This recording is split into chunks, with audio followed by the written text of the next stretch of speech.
আকাশবাণী আগরতলা। স্থানীয় সংবাদ পড়ছি ইন্দিরা দেব। রাজ্যপাল ইন্দ্রসেনা রেড্ডি নাল্লু গতকাল ইকফাই বিশ্ববিদ্যালয়ে ৫ দিনব্যাপী উত্তর পূর্বাঞ্চল আন্তঃবিশ্ববিদ্যালয় তরঙ্গ উৎসব ২০২৫-এর উদ্বোধন করেন।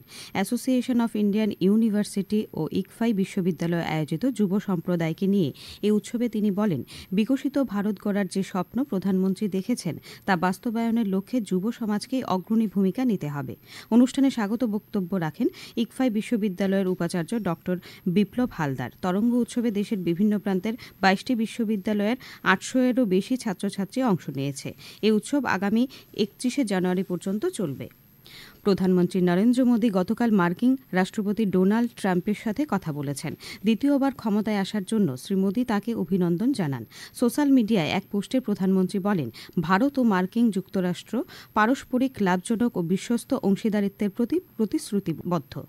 দুই দেশ জনগণের কল্যাণে এবং বিশ্ব শান্তি, সমৃদ্ধি ও নিরাপত্তার জন্য একসঙ্গে কাজ করবে।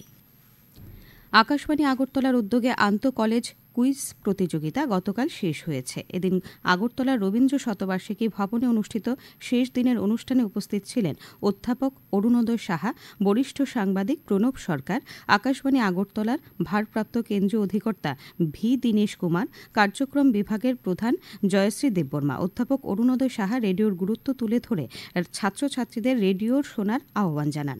কুইজের মূল পর্বের প্রতিযোগিতায় ৫টি কলেজের মধ্যে প্রথম স্থান দখল করে মহারাজা বীর বিক্রম কলেজ, দ্বিতীয় স্থান টিআইটি, তৃতীয় স্থান দখল করে টেকনো কলেজ। প্রধানমন্ত্রী নরেন্দ্র মোদী আজ উড়িষ্যা ও উত্তরাখণ্ড সফরে যাবেন। তিনি ভুবনেশ্বরের জনতা ময়দানে Utkarsh Odisha make in Odisha conclave ২০২৫-এর উদ্বোধন করবেন। কনক্লেভ চলাকালীন ১০০-টিরও বেশি সমঝোতা স্মারক স্বাক্ষরিত হবে, যা ৩.৫ লক্ষ লোকের কর্মসংস্থান সৃষ্টির সম্ভাবনা রয়েছে।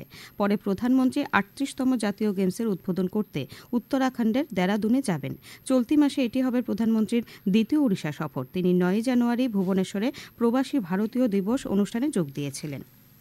প্রধানমন্ত্রী নরেন্দ্র মোদী গতকাল নতুন দিল্লির কারিয়াপ্পা প্যারেড গ্রাউন্ডে বার্ষিক ন্যাশনাল ক্যাডেট কর্পস বা এনসিসির সমাবেশে যোগ দেন। এই বছরের এনসিসি পিএম সমাবেশের বিষয় হল যুবশক্তি বিকশিত ভারত। প্রধানমন্ত্রী তার বক্তব্যে এক জাতি এক নির্বাচনের অধীনে একযোগে নির্বাচন পরিচালনার উপর জোর দিয়ে যুবাদের এই বিষয়ে বিস্তারিত আলোচনা করার কথা বলেন। তিনি বলেন, একাধিক নির্বাচন দেশের কাজের গতিকে বাধাগ্রস্ত করে। প্রধানমন্ত্রী দেশের উন্নয়নে তরুণদের অবদানের প্রশংসা করেন। তিনি বলেন, মুদ্রা যোজনা, জাতীয় শিক্ষানীতি এবং বৃত্তি সহজলভ্যতা তরুণদের নতুন উচ্চতা অর্জনে সহায়তা করেছে। প্রধানমন্ত্রী একটি উন্নত জাতিকে পরিণত হওয়ার লক্ষ্যমাত্রা অর্জনে কাজ করার উপর জোর দেন। নৌবাহিনীর প্রধান অ্যাডমিরাল দীনেশ কে ত্রিপাঠী গতকাল দিল্লিতে ইন্দোনেশিয়ার নৌবাহিনীর প্রধান অ্যাডমিরাল মোহাম্মদ আলীর সাথে দ্বিপাক্ষিক বৈঠক করেছেন। বৈঠকে সামুদ্রিক সহযোগিতা আরও গভীর করা এবং দুদেশের মধ্যে সম্পর্ক জোরদার করার উপর গুরুত্ব দেওয়া হয়। এছাড়াও যৌথ উদ্যোগে সমুদ্র শক্তিকে আরও শক্তিশালী করা, অপারেশনাল সহযোগিতা জোরদার করা এবং জলদস্যুতা ও সমুদ্রে অন্যান্য অবৈধ কার্যকলাপের মোকাবিলার পন্থা পদ্ধতি নিয়ে বিস্তারিত আলোচনা হয়েছে। Admiral Ali BrahMos aerospace private limited পরিদর্শন করেন এবং প্রতিরক্ষা ও কৌশল ক্ষেত্রে দ্বিপাক্ষিক সহযোগিতা আরও জোরদার করার বিষয়ে মতবিনিময় করেন।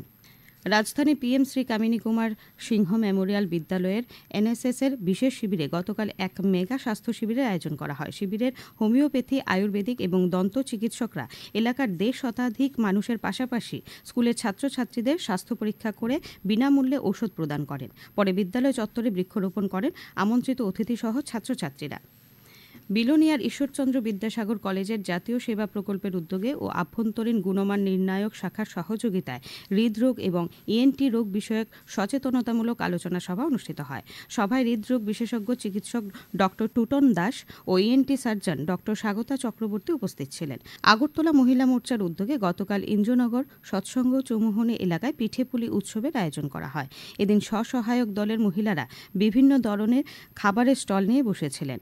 অনুষ্ঠানে উপস্থিত ছিলেন রাজ্য মহিলা কমিশনের চেয়ারপারসন ঝর্ণা দেববর্মা, প্রদেশ বিজেপির সহসভাপতি পাপিয়া দত্ত প্রমুখ।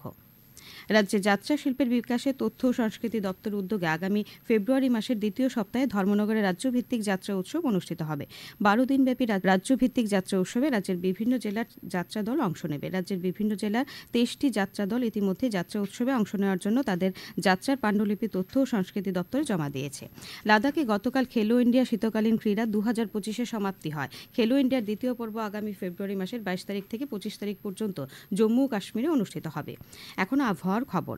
আজ আকাশ সাধারণত পরিষ্কার থাকবে। সকালে কুয়াশা পড়েছে। আজ দিনে সর্বোচ্চ তাপমাত্রা 25 ডিগ্রি সেলসিয়াস এবং সর্বনিম্ন 12 ডিগ্রি সেলসিয়াসের কাছাকাছি থাকবে। আজ ভোরে সর্বনিম্ন তাপমাত্রা পরিলক্ষিত হয়েছে 12.2 ডিগ্রি সেলসিয়াস। এখনকার মতো বাংলা সংবাদ এই পর্যন্তই।